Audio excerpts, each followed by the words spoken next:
Mon travail commence toujours par une observation et une analyse de ce qui m'entoure. Je me nourris de ce que je vois et entends pour expérimenter et réinterpréter. Mes questionnements quotidiens sont le point de départ de chacun de mes projets. Ce projet est en collaboration avec Zoé Thibault. Donc on a commencé par une édition sur la tension d'un fil sur la main.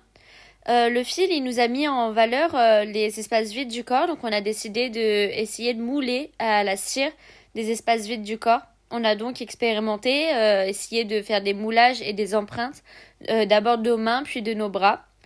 Par la suite, on a voulu aller un peu plus loin, donc on a décidé de décomposer les mouvements d'une chorégraphie d'une danseuse classique et de mouler les espaces vides qu'elle pouvait créer et non son corps.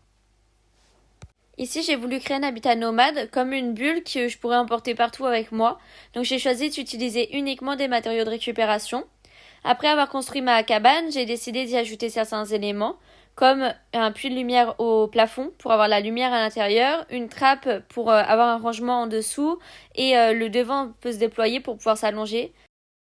Pour ce projet collaboratif, on est parti de morceaux de papier coloré et d'un moteur en rotation. L'idée, c'est de placer ces papiers colorés sur le moteur et on peut alors observer une addition de couleurs, un mélange de couleurs.